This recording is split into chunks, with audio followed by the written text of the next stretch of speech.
Dito sa Papa Dudut Stories, ikaw ay hindi nag-iisa.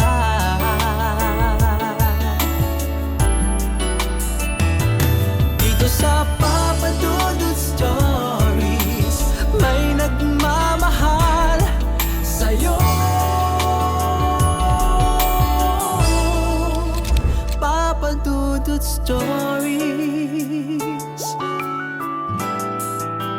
Papa Dudut Stories. Dear Papa Dudut, sa lahat po ng mga nakatutok ngayon, huwag kalimutan na mag-like, mag-share at mag-subscribe.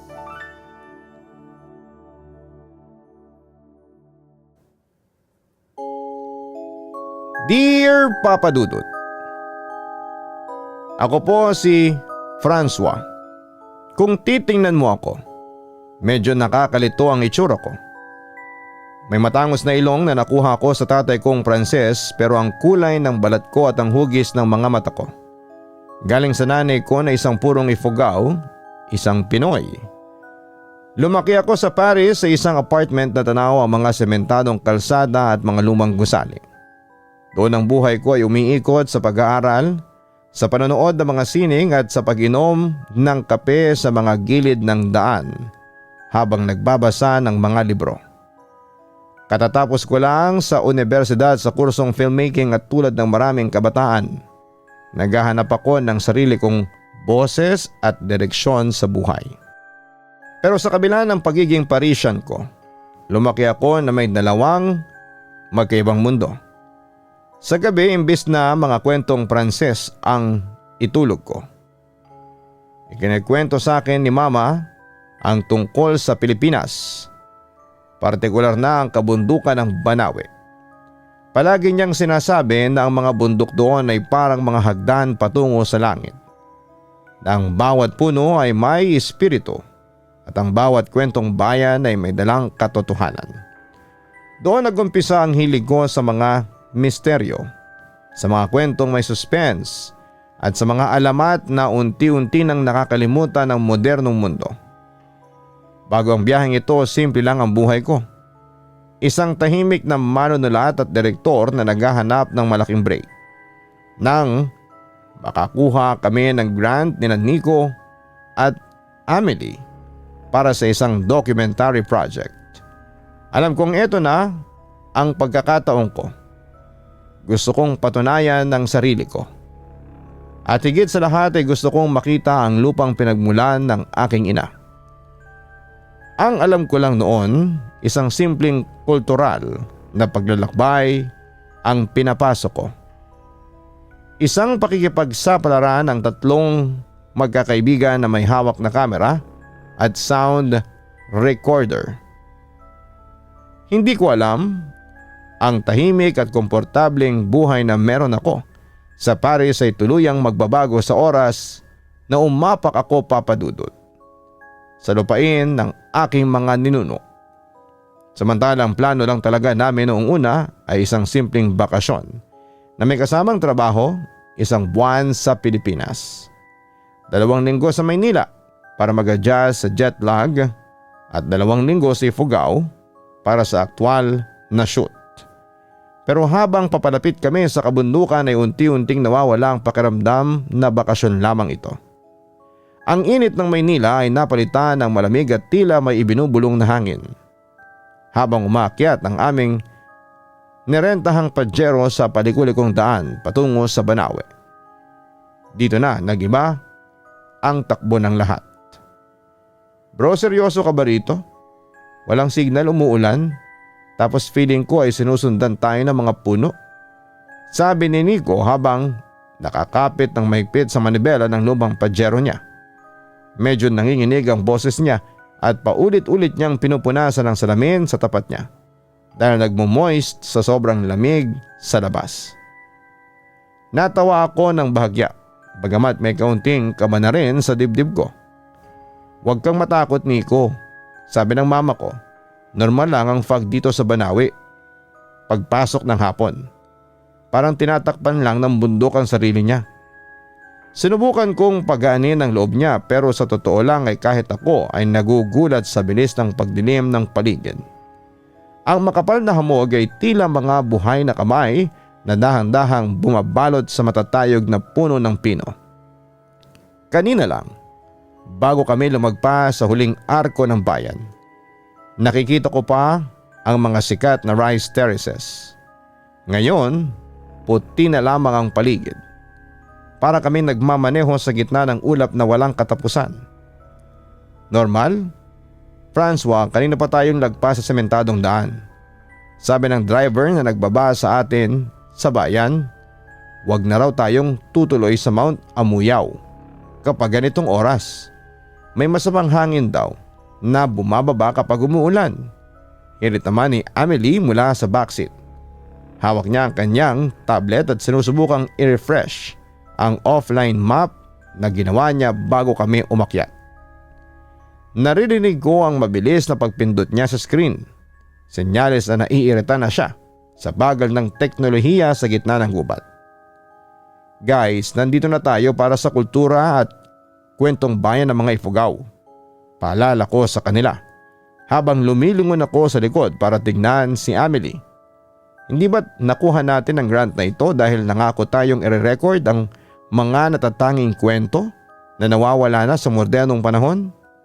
Isipin nyo na lang ang mukha ng mga panelist sa Paris kapag napanood nila ang footage na ito. Napaka-raw, napaka-authentic. Authentic mo mukha mo, Francois. Biro pa ni Nico pero walang tawa sa mga mata niya. Kung alam ko lang na ganito katarik at kaputik ang daan dito, sana nagdala ako ng mas malaking sasakyan. O sana nagstay na lang tayo sa transient house sa ibaba at uminom ng mainit na kape. Isang gabi lang naman tayo roon sa taas, hindi ba? Tanong ni Amelie habang inaayos ang kanyang headphones sa leeg.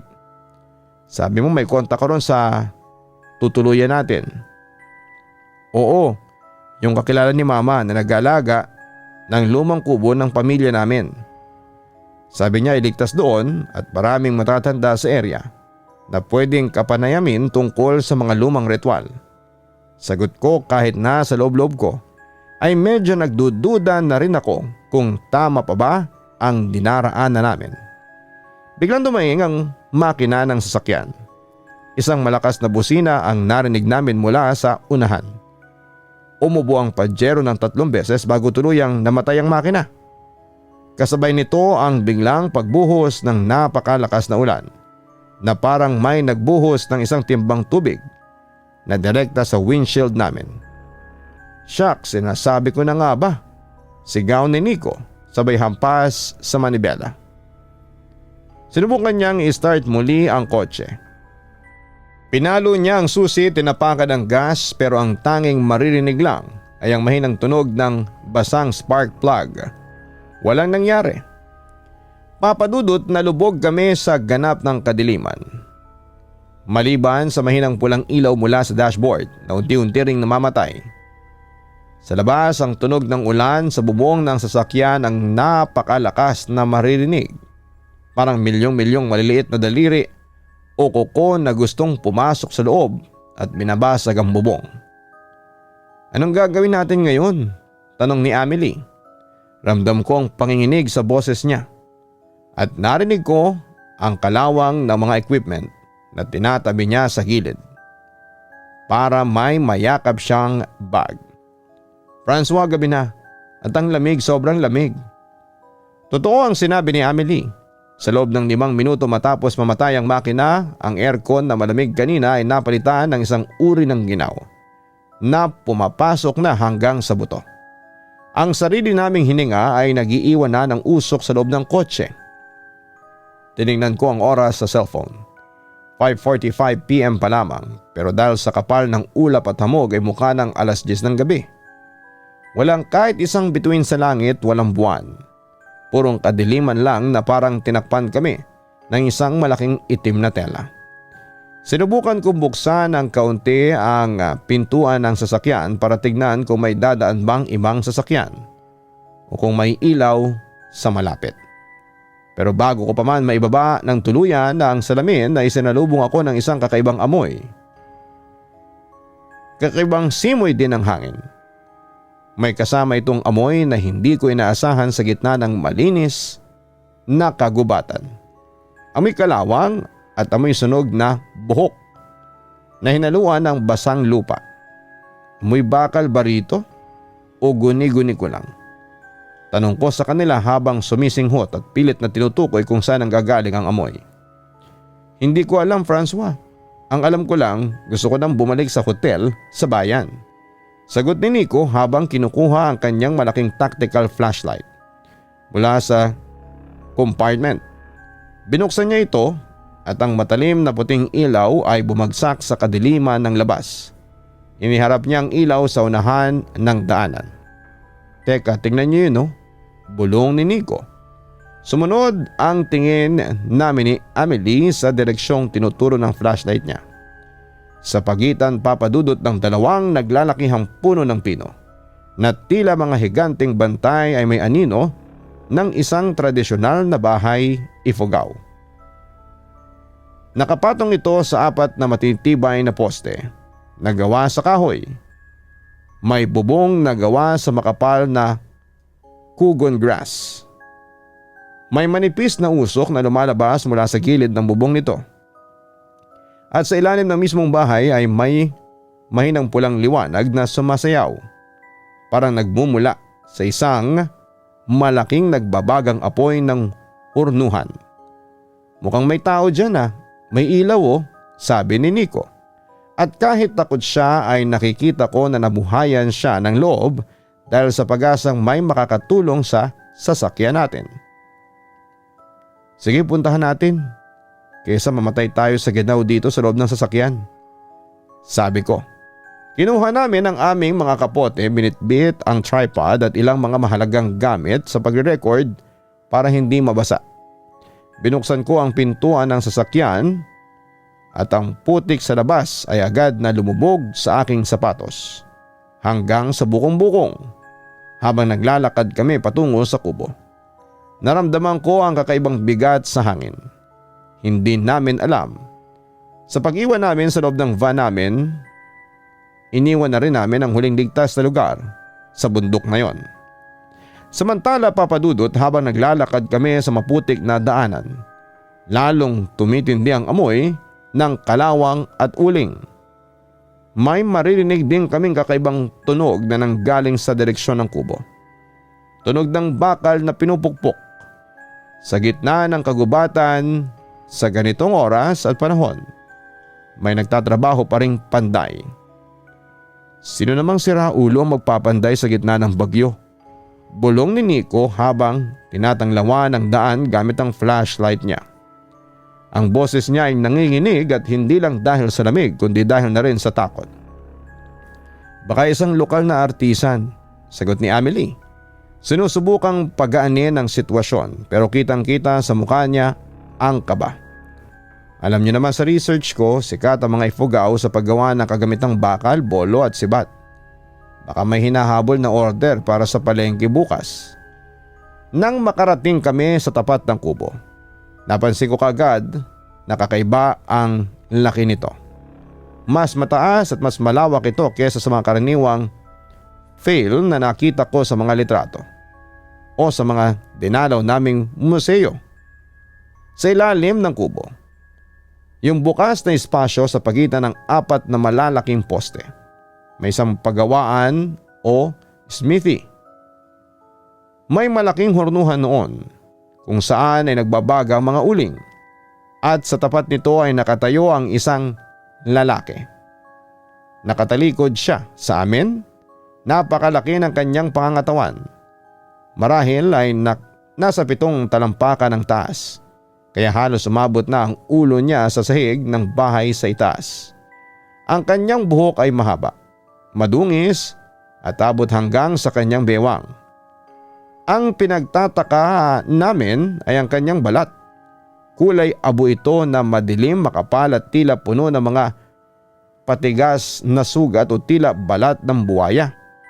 Kahit napakalakas ng ulan sa labas ay tila hindi siya nababasa. Ang mga patak ng tubig ay nagiging singaw lamang sa tuwing tatama sa kanyang likuran. Magandang gabi po, bati ko sa wikang Tagalog. Umaasang maintindihan niya ako. Nasiraan po kami ng sasakyan sa hindi kalayuan. Pwede po bang makisilong muna habang lumilipas ang ulan? Huminto sa pagpukpok ang lalaki. Dahan-dahan niyang ibinaba ang kanyang malaking maso na sa tingin ko ay gawa sa solidong bakal at tumitimbang ng higit 20 kilos. Ang tunog ng ulan ay tila biglang humina, pinalitan ng isang mabigat at nakabibinging katahimikan. Nang lumarang ang kanyang muka sa amin sa tulong ng liwanag ng apoy, napasinghap si Amelie at napatras naman si Nico. Ang lalaki ay may mukhang tao ngunit ang kanyang mga ngipin ay parang sa unggoy. Malalaki, matutulis at kulay dilaw na may mga bahid ng karne. Ang kanyang mga kuko sa kamay ay mahahaba, may itim at matatalas na parang sa agila. Nakabaon sa hawakan ng maso. At ang pinaka nakakatakot ay ang kanyang mga mata. Wala itong puti at purong itim ang mga ito na tila humihigop ng liwanag ng flashlight ni Nico. Ngunit bago pa kami makasigaw o makatakbo ay biglang nagbago ang mukha ng lalaki. Parang isang wave ng tubig na dumaan sa balat niya. At sa isang kisap mata ang kanyang matutulis ng ngipin ay naging pantay at puti. Ang kanyang makapal na balat ay kuminis at naging kulay kayumanggi. Ang kanyang mahabang buhok ay biglang umikli at nagkaroon ng ayos. Sa harap namin ay hindi na isang halimaw ang nakatayo, kundi si Tio Ruben, ang kapatid ng nanay ko na nakatira sa Baguio. Ang tito ko na paborito kong kakwentuhan tuwing bibisita siya sa Paris. "Francois, ikaw ba yan? Pamangkin?" tanong ng lalaki. Ang boses niya ay eksaktong-eksakto sa boses ng tito ko. Palakaibigan, malalim at may kasamang malambing na tawa. Napatras ako ng isang hakbang habang pilit kong pinoproseso sa utak ko ang nakikita ko. "Tio Ruben, anong ginagawa mo rito? Ang alam ko ay nasa Baguio ka." Tumingin ako kina Nico at Amelie para humingi ng saklolo, pero mas lalo akong nalito sa itsura nila. Mukha silang tulala, pero sa magkaibang dahilan.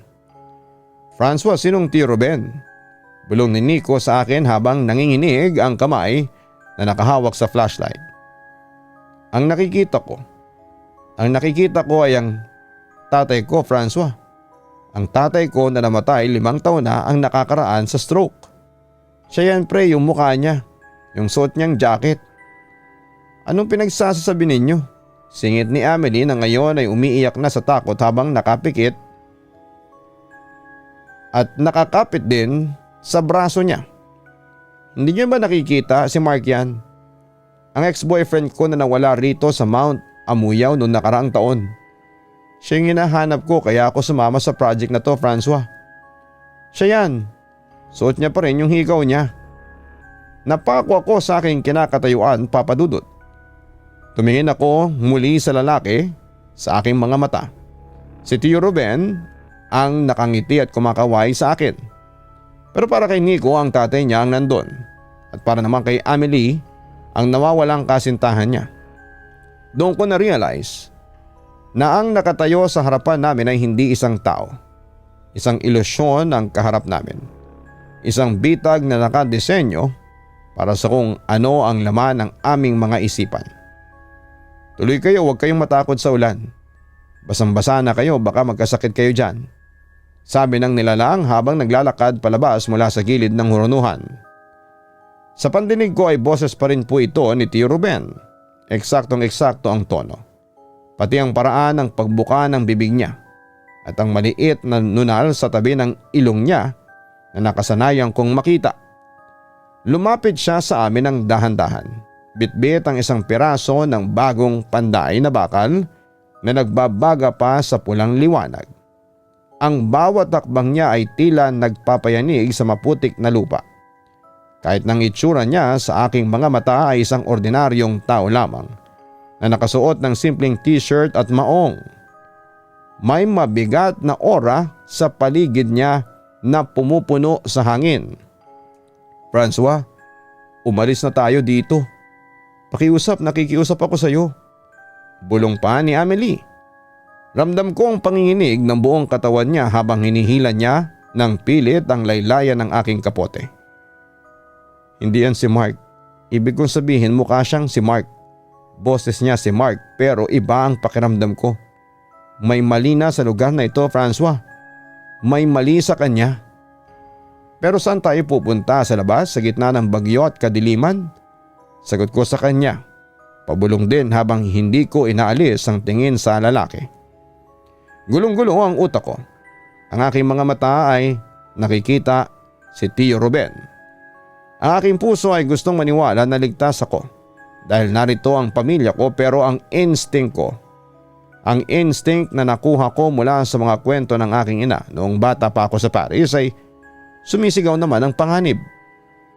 Biglang pumasok sa isipan ko ang isang gabi sa aming lumang apartment sa France.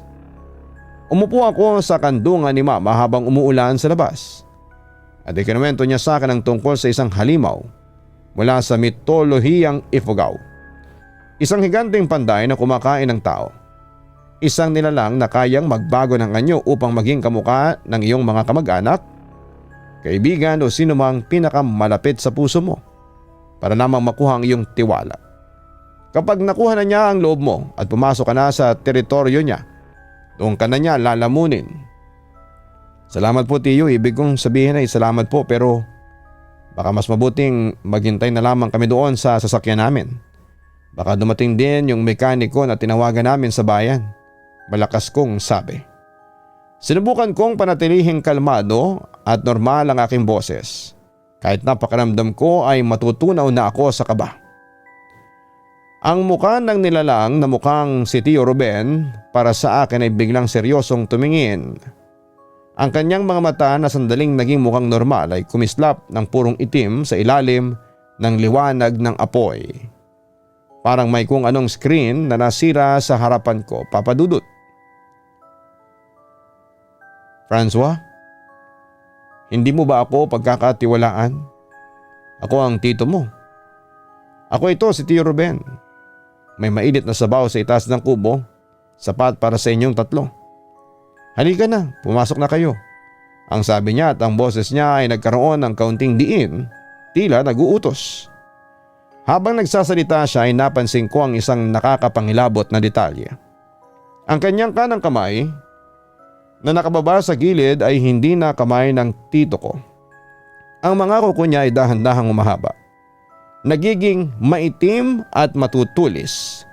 Pumubutol sa ilusyon na pilit niyang ipinapakita. Ang balat sa kanyang braso ay nagsisimula na ring maging magaspang at mukhang balat ng buhaya. Nico, Amelie, dahan-dahan tumakbo tayo patungo sa kalsada. Utos ko sa dalawa kong kasama. Hindi binabago ang posisyon ng katawan ko. Ngunit si Nico ay tila tuluyang nahipnotismo. Ang nakikita niya ay ang kanyang yumaong ama. At ang kanyang pangungulila sa nakaraang 5 taon ay tuluyang lumamon sa lohika niya. Tay, ikaw ba talaga yan? Sabi nila patay ka na. Paano ka napadpad dito? Nico, huwag kang lalapit, sigaw ni Amelie, pero huli na. Hakbang-hakbang na lumapit si Nico patungo sa bukas na smithy o pandayan. Binitawan ang hawak niyang tripod. Sinubukan kong hawakan si Nico sa balikat para hilahin siya pabalik.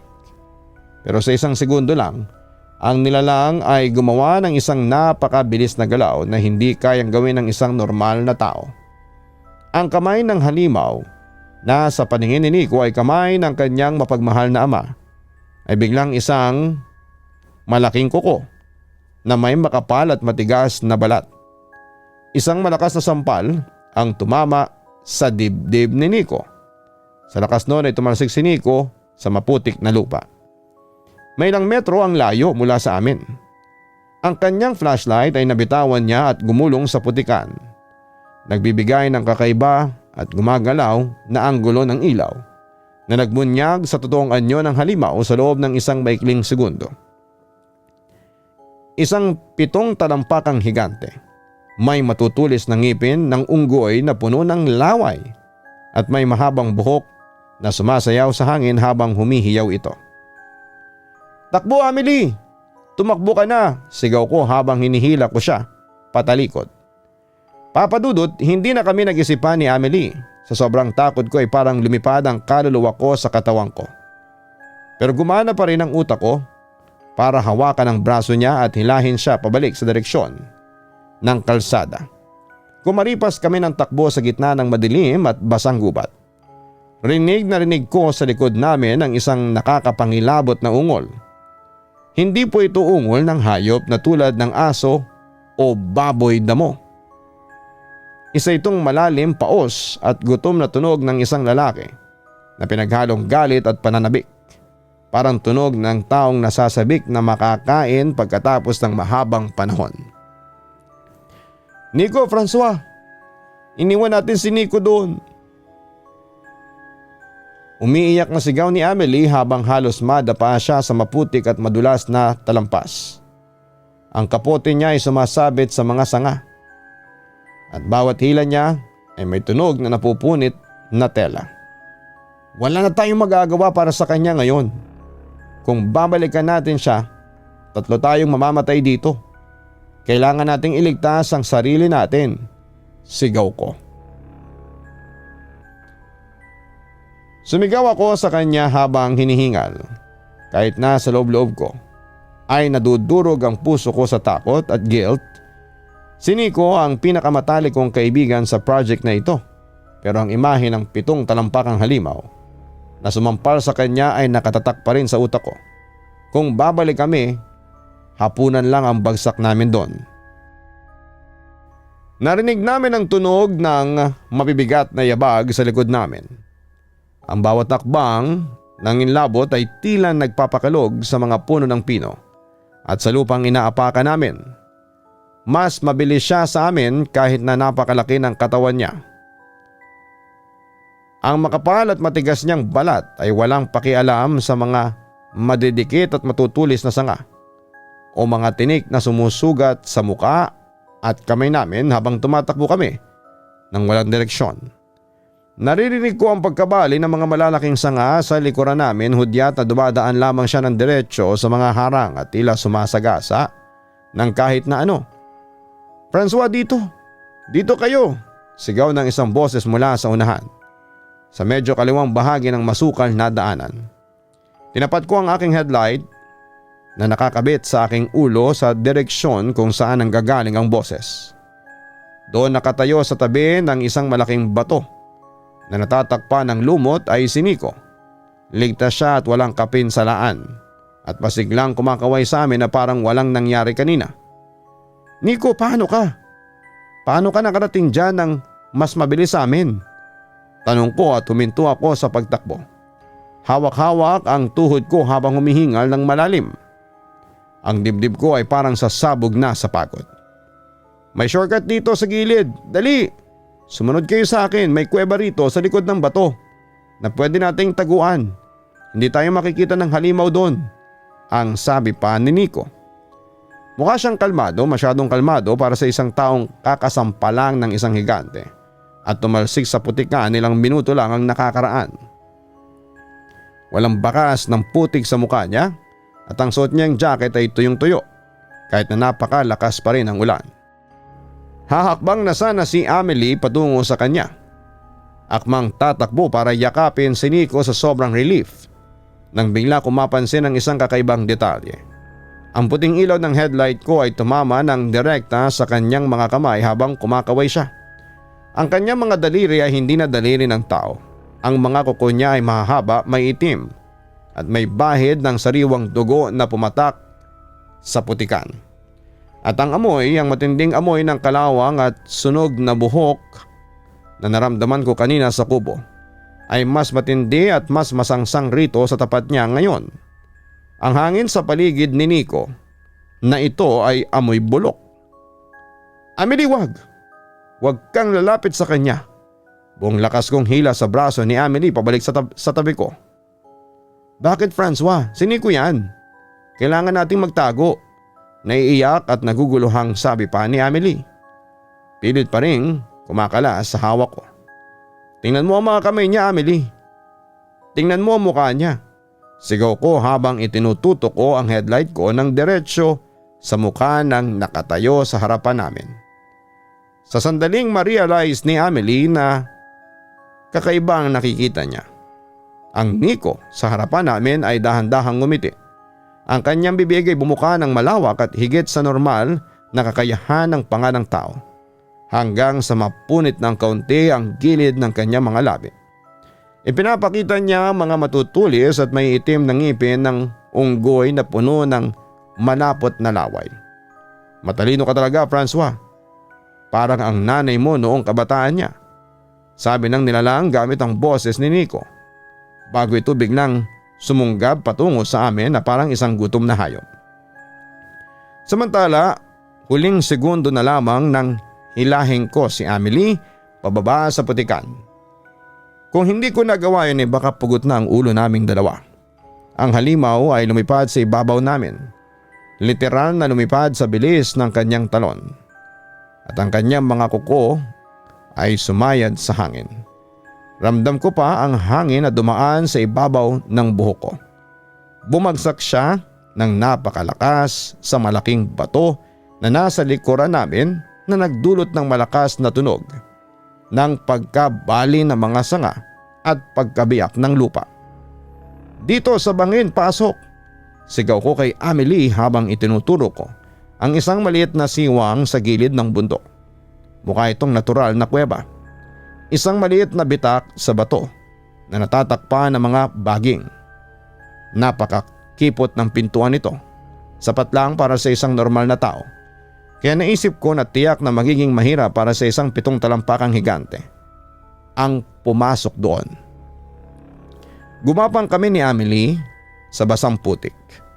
Walang pakialam kung nasugatan na ang aming mga kamay sa mga matutulis na bato o kung pumasok na ang malamig na tubig sa loob ng aming mga kapote. Pumasok kami sa loob ng siwang at halos ipit na ipit ang mga balikat namin habang pinapasok ang aming mga katawan. Sa loob ng kuweba ay ganap na madilim, malamig at may matinding amoy ng lumang lupa, tae ng panike at amag.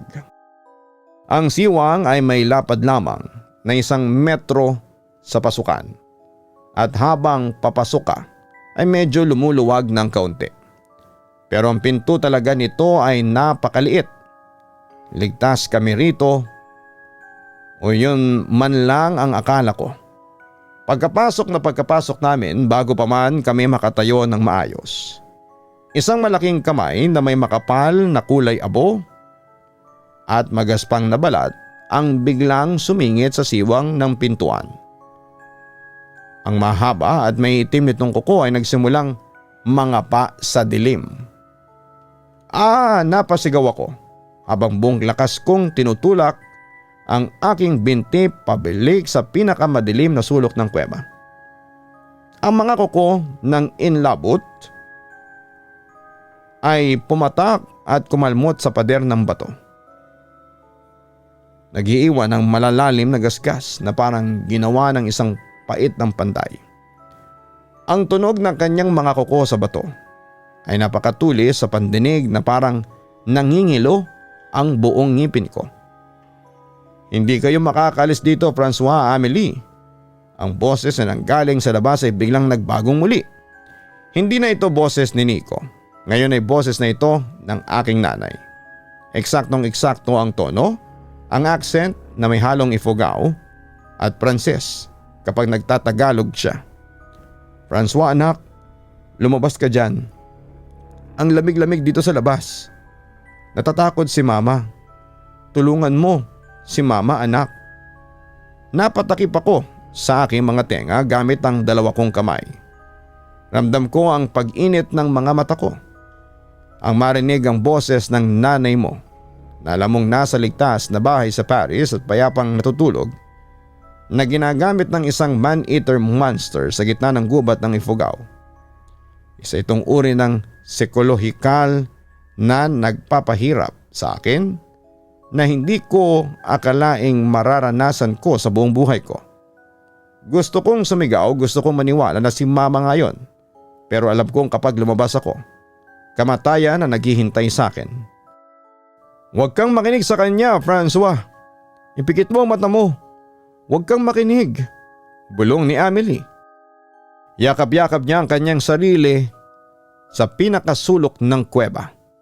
Nanginginig ang buong katawan niya sa takot at sa hypothermia dahil sa basang damit. Alam ko, sabi ko habang ang aking mga luha ay nagsisimula ng umagos at humalo sa putik sa mukha ko.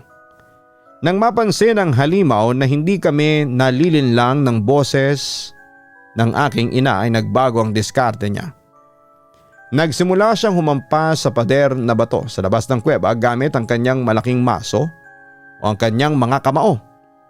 Ang buong kuweba ay tila nayayanig sa bawat hampas niya.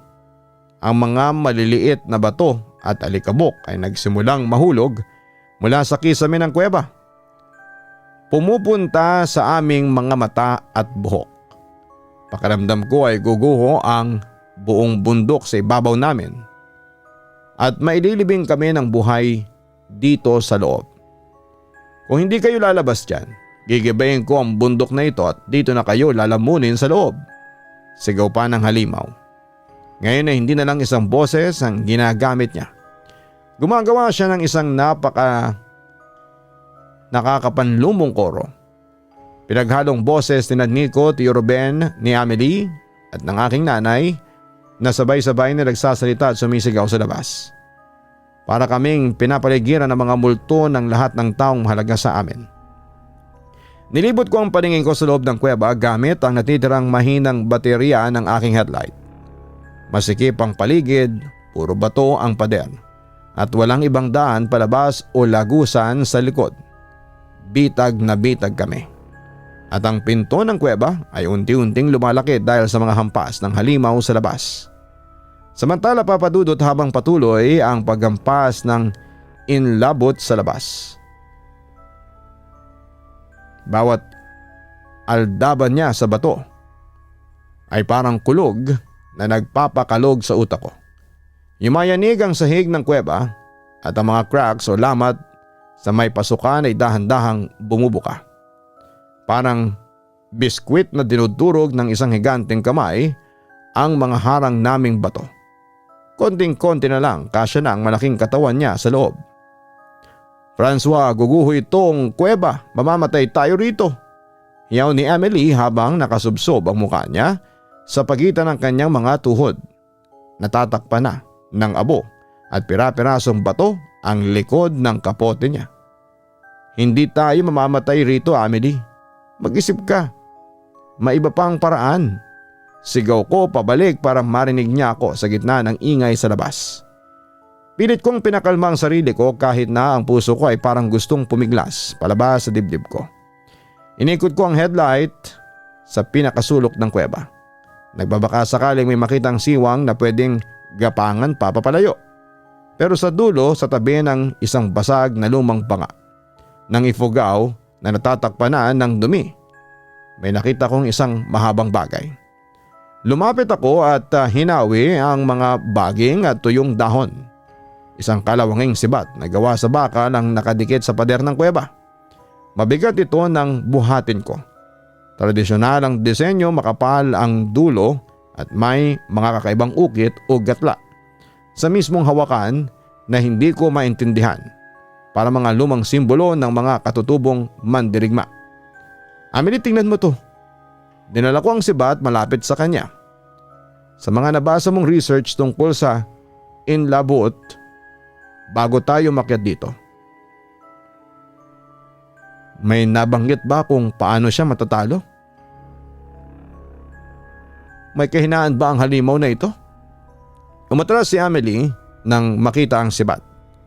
Pikit mata siyang nag-isip habang hinahawakan ang kanyang ulo.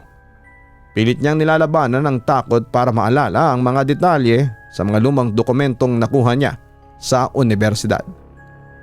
Ang mga inlabuot ay isang panday, Francois. Nauutal niyang panimula. Ang lakas niya, ang makapal niyang balat ay nagmumula sa bakal na ginagawa niya sa hurnuhan niya. Sabi sa mga kwento ng mga matatanda sa Ifugao, hindi siya tinatabla ng mga modernong armas o ordinaryong saksak. So anong pamatay sa kanya? Wala? Tanong ko habang narinig ko ang isa pang malakas na pagsabog sa labas. May nahulog na namang malaking tipak ng bato sa pasukan. Meron! Sabi sa isang alamat, ang sarili niyang gawa o ang bakal na pinanday ng mga lumang mandirigma gamit ang tamang ritual at basbas ng mga ninuno. Yun ang tanging makakabuta sa makapal at matigas niyang balat. Sabi ni Amelie, biglang nagkaroon ng kaunting pag-asa sa mga mata niya habang nakatitig sa hawak kong sibat. Francois, ang sibat na yan. Tingnan mo mga ukit. Hindi yan ordinaryong bakal. Lumang sibat yan ng mandirigmang Ifugao. Tiningnan ko ang sibat sa kamay ko. Ramdam ko ang lamig ng kalawang sa mga palad ko. Pero kasabay noon ay may kakaibang bigat at tapang na pumasok sa pakiramdam ko. Baka hindi aksidente na napadpad kami sa kuwebang ito. Baka ito ay natitirang sandata ng huling taong nagtangkang pumatay sa halimaw na ito ilang daang taon na nakakalipas.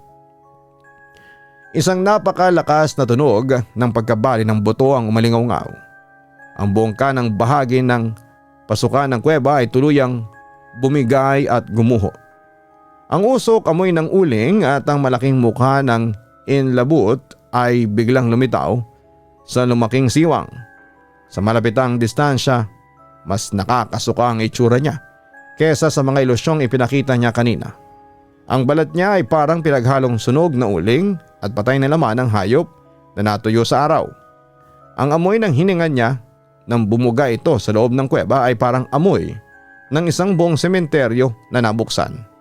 Amoy nabubulok na karne at natuyong dugo. Nandito na ako. Aking mga sabsaban, bulong niya. Ginamit niya ang boses ko pero ginawa niyang mababa, gumagaralgal at nakakatakot. Ang sarili kong boses ang nagsabi sa akin na lalamunin na niya ako. Bago pa ako makagalaw ay binuhat niya ang kanyang malaking kamay at isiniksik sa loob ng kuweba. Agad nitong naabot ang backpack ni Amelie na nakasabit sa balikat nito.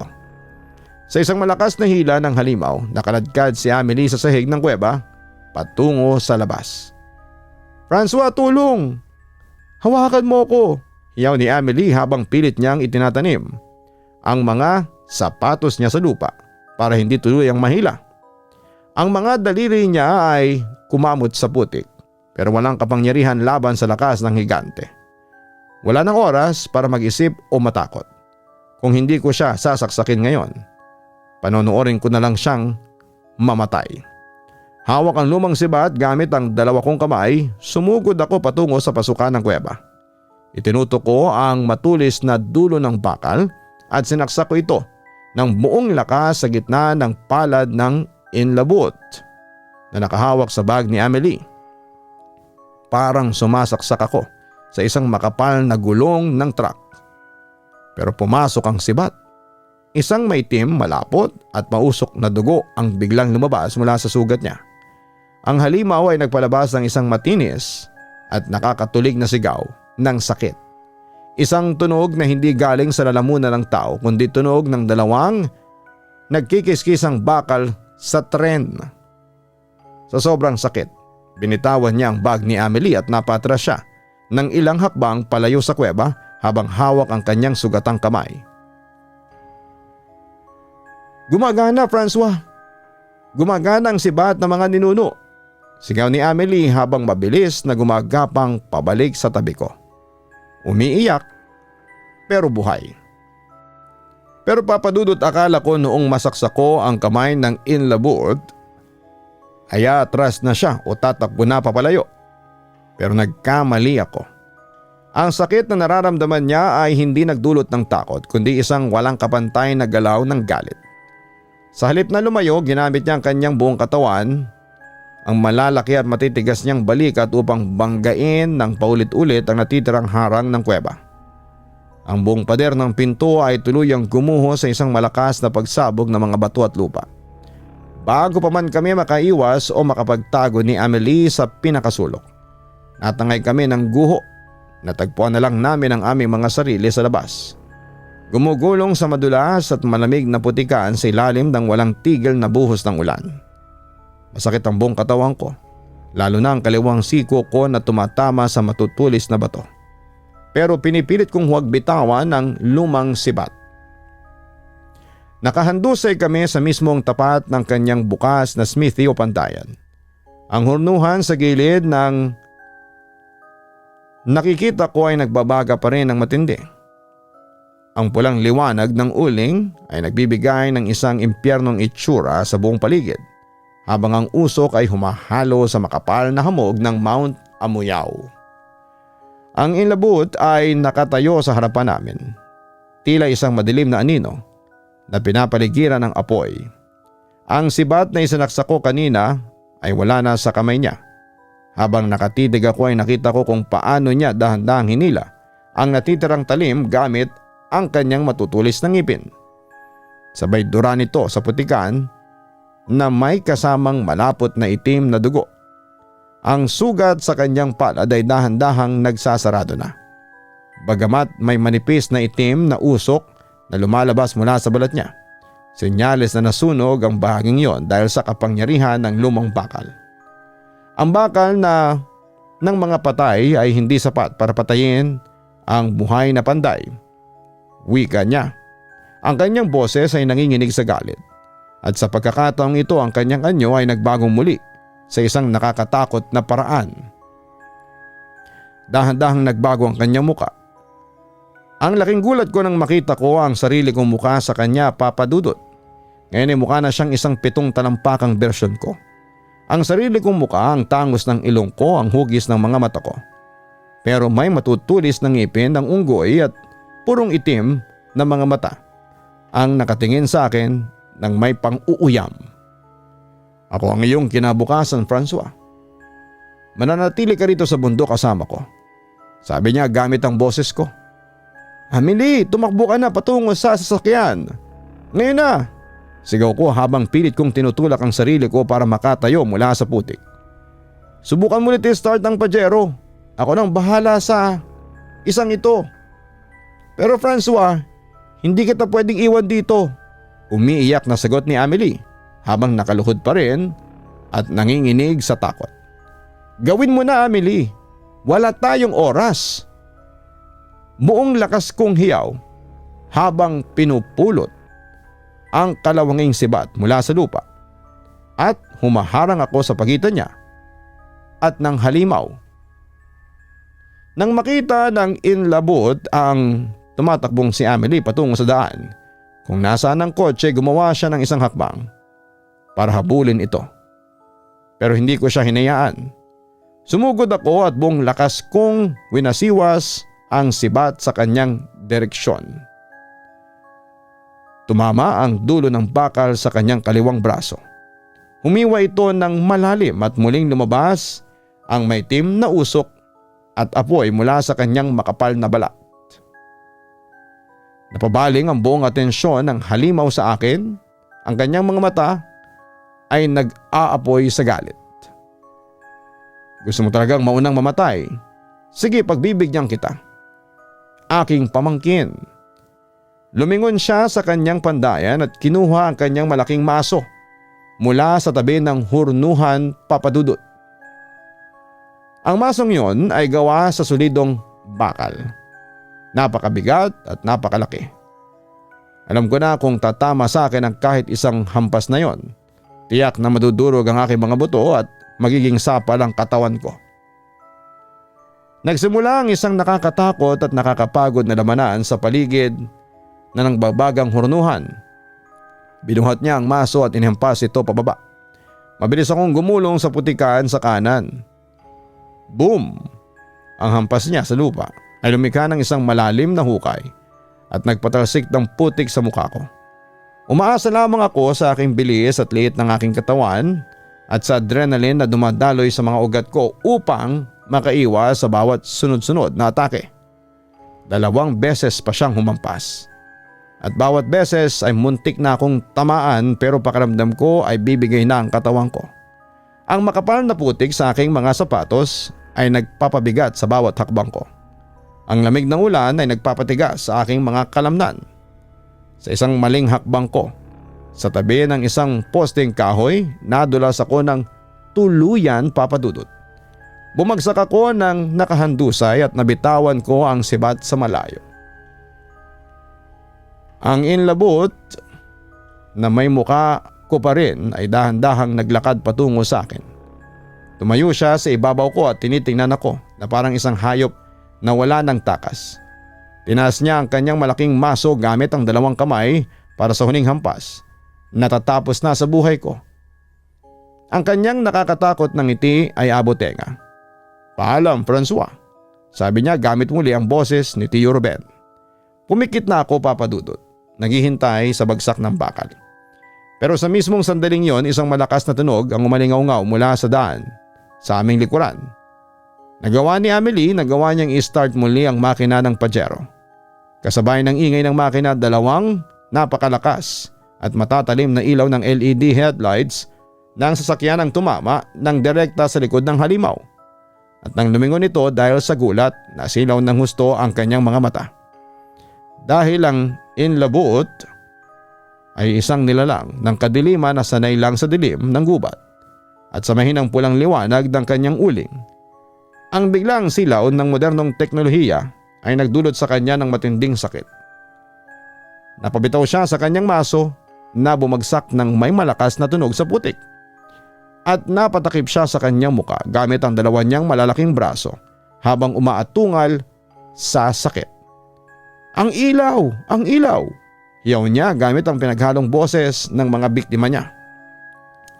Ito na ang nag-iisang pagkakataon ko. Hindi ko na inisip ang sakit ng katawan ko. Ginamit ko ang huling natitirang lakas ng aking mga binti. Tumayo ako at sa halip na hanapin ang sibat, sumugod ako patungo sa kanya. Tinanim ko ang aking mga paa sa putik at binuhat ko ang aking buong katawan upang itulak ang inlabuot ng buong lakas mula sa kanyang tagiliran. Diretso patungo sa nagbabagang hurnuhan ng kanyang sariling pandayan. Bumagsak siya ng nakatalikod sa gitna ng napakalaking pulang uling at natutunaw na bakal na naroroon. Isang napakalakas, matinis at nakakapangilabot na sigaw ng kamatayan ng umalingaw-ngaw sa buong Mount Amuyaw. Ang kanyang makapal at matigas na balat na hindi tinablan ng mga kutsilyo o ordinaryong armas ay walang laban sa tindi ng init ng kanyang sariling apoy at nang pinanday niyang bakal. Nagsimula itong matunaw na parang plastik. Ang amoy ng sunog na karne, uling at kalawang ay naging napakatindi na halos masuka ako sa paligid.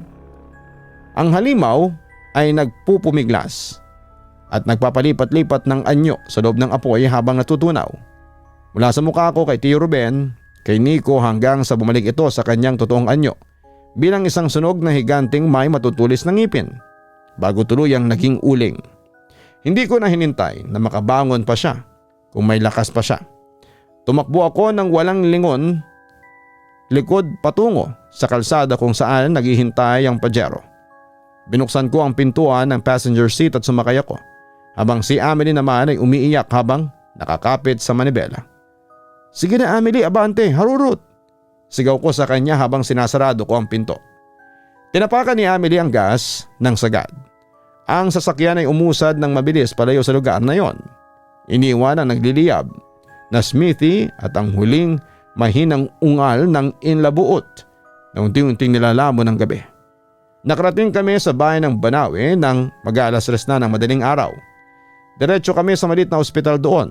Sinabi ko sa inyo, para kami mga bangkay na naglalakad. Puro putik ang mukha namin, punit-punit ang mga kapote at ang nanginginig naming mga kamay halos hindi makahawak ng maayos sa baso ng mainit na tubig na ibinigay ng mga nurse. Sinailalim kagad kami sa lunas para sa hypothermia at nilinis ang mga gasgas ng sugat ko sa siko at sa binti. Nang mga unang oras na yon, blanko ang utak ko. Umiiyak lang si Amelie sa tabi ko habang nakabalot sa makapal na kumot. Masakit, mabigat at punong-puno ng guilt ang puso ko. Paano namin ipapaliwanag sa pamilya ni Nico ang nangyari? Paano namin sasabihin sa kanya Sa mga pulis na sinalakay kami ng isang 7 talampakang halimaw na nag-iiba ang anyo. Siguradong iisipin ng lahat na nabaliw kaming dalawa dahil sa trauma ng bundok. Ngunit kinabukasan bandang alas 10 ng umaga, isang himala ang sumalubong sa amin na hindi ko akalaing mangyayari pa. Habang nakaupo kami ni Amelie sa mga plastic na upuan sa lobby ng ospital, biglang bumukas ang malaking pinto ng entrance, niluwan nito ang mga lokal na rescue team, 2 pulis at 3 matatandang katutubong Ifugao na voluntaryong sumama sa pag-akyat sa gubat kaninang madaling araw. Pagkababa namin, sa gitna ng grupo ay may isang lalaking dahan-dahang naglalakad. Nakabalot siya ng isang kulay asul na kumot. Medyo ika-ika ang kaliwang paa at may malaking puting gasa sa kanyang dibdib. "Nico!" Sabay na sinigaw namin ni Amelie. Halos maitapon ko ang hawak kong tasa ng kape. Tumakbo kaming 2 patungo sa kanya at niyakap namin siya ng napakahigpit, na naging dahilan para dumaing siya ng bahagya sa sakit ng mga paa niya. Pero wala kaming pakialam. Buhay siya, gising na gising ang mga mata niya, at kahit mukha siyang pagod na pagod at may mga tahi sa gilid ng noo, nakita ko ang pamilyar at tapat ng ngiti sa kanyang mga labi. Napaupo kami sa gilid at doon pinaliwanag sa amin ng pinuno ng mga rescue volunteer ang isang matandang mambunong o katutubong pare na may suot ng tradisyonal na kwintas. Ang totoong nangyari. Sabi niya noong marinig daw ng mga residente sa paanan ng bundok ang napakalakas na pagsabog ng hurunuhan at ang nakatutulig na ungal ng inlabuot. Alam na nilang may masamang espiritu na tuluyang natalo at natunaw. Nahanap namin ang kasamahan ninyo sa may gilid ng daan malapit sa bangin kung saan siya unang tinira. Wika ng matandang mga bunong sa akin habang nakatingin sa mga palad ko na may sugat pa. Walang malay si Nico roon pero humihinga ng malalim. Ang inlabuot ay matagal nang nagpapahirap at nagtatago sa Mount Amuyaw. Ginamit mo ang lumang sibat na mga ninuno at ang apoy ng kanyang sariling kasakiman para tapusin ang sumpa. Wala nang halimaw, Francois. Malaya at malinis na ang bundok. Ikinuwento rin sa amin ni Nico ang bahagi niya matapos niyang magkamalay sa ospital. Noong mapatalsik daw siya ng halimaw sa unang labanan natin sa ilalim ng kubo. Nawalan agad siya ng malay dahil sa lakas ng impact sa kanyang dibdib. Hindi siya tuluyang pinatay ng inlabut dahil mas pinili nitong gamitin agad ang anyo at boses niya para habulin at dinlangin kami ni Amelie sa gubat. Nang mapatalsik ko ang halimaw sa nagbabagang hurnuhan at tuluyan ng itong matunaw, nawala na ang itim na mahika nito sa bundok. Kaya naman hindi na nagawang balikan ang halimaw si Nico para tapusin. Isang purong swerte at proteksyon ng mga lumang espiritu ang nagligtas sa aming 3. Pagkatapos ng 1 linggo na pagpapahinga sa bayan, kung saan inasikaso namin ang mga papeles at nagpasalamat sa mga lokal na residente, nagkasundo kaming 3 na hindi namin iiwan ang project na ito. Itutuloy namin ang dokumentaryo para sa pagkakataong ito. Binago ko ang buong script. Hindi na tungkol sa takot at sa mga nakakatakot na alamat ang aming kwento, kundi tungkol sa katatagan ng kulturang Ifugao, sa kapangyarihan at proteksyon ng mga ninuno at ang tagumpay ng liwanag laban sa pinakamadilim na bahagi ng kagubatan. 1 taon ang mabilis na lumipas matapos ang gabing yon sa Mount Amuyaw. Dumating ang gabing pinakahihintay naming 3. Sa loob ng isang sikat at malaking art gallery sa gitna ng lungsod, gabi ng premiere at exhibition ng aming dokumentaryo. Katabi ko si Amelie na ngayon ay mukhang napakaganda sa kanyang formal na kasuotan. Masayahin na at wala ng bakas ng takot sa kanyang mga mata. Sa kabilang bahagi naman ay nakikita ko si Nico na abala sa pag-aayos ng kanyang mamahaling kamera. Kumukuha ng mga larawan sa mga Pranses at Pilipinong bisita na dumating para sa event. Matapos ipalabas ang aming pelikula sa malaking screen, isang mahaba at masigabong palakpakan ang narinig namin mula sa mga manonood. Marami sa mga kritiko nito sa France ang humanga sa natural na kagandahan ng Banawe at sa tapang ng kwentong aming ibinahagi.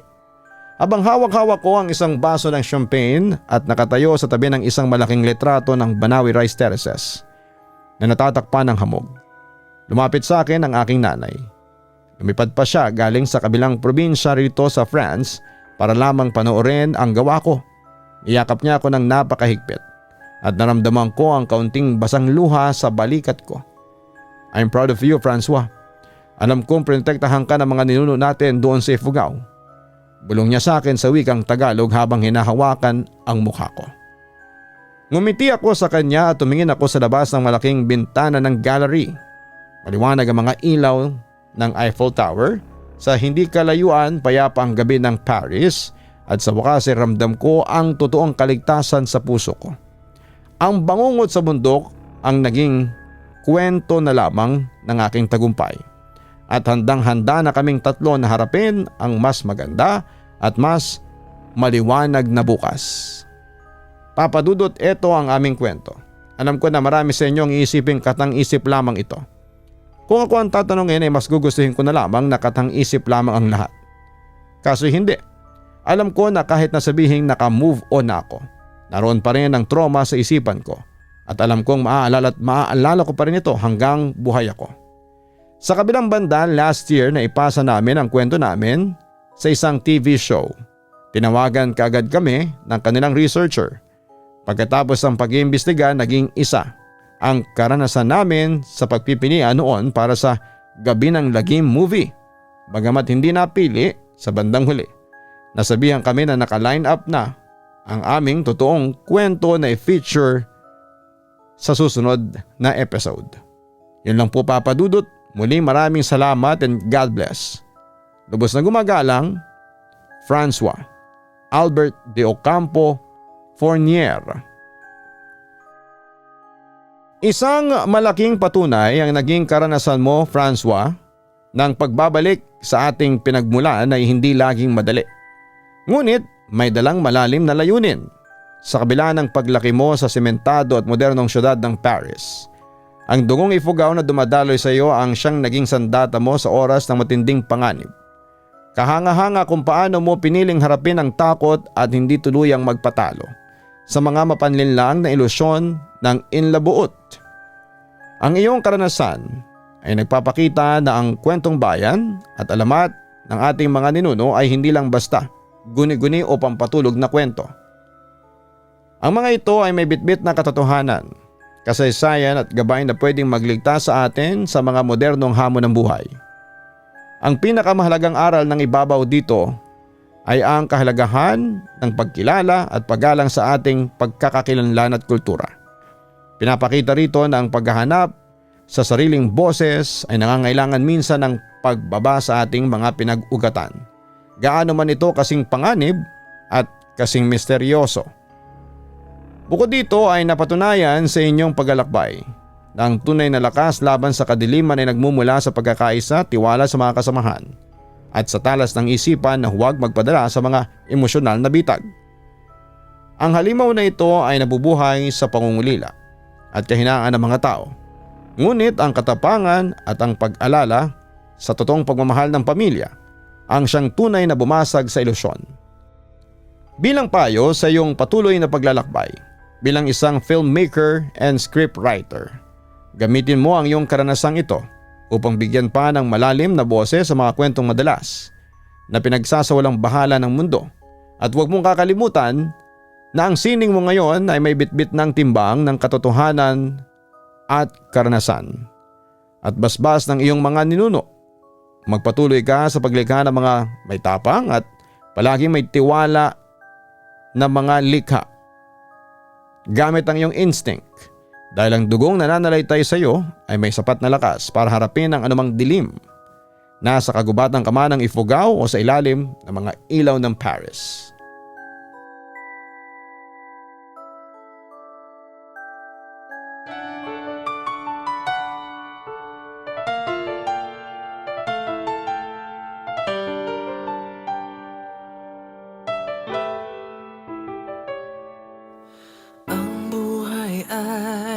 Mahiwaga, laging may lungkot at saya. Sa Papa Dudut Stories, laging may karamay ka.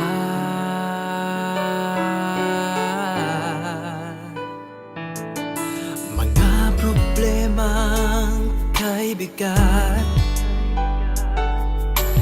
Dito ay pakikinggan ka sa Papa Dudut Stories.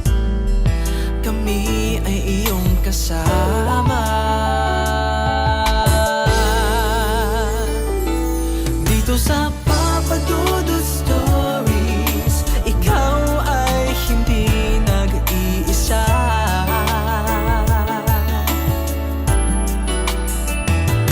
Dito sa Papa Dudut Stories, may nagmamahal sa'yo. Papa Dudut Stories, Papa Dudut Stories, Papa Dudut Stories.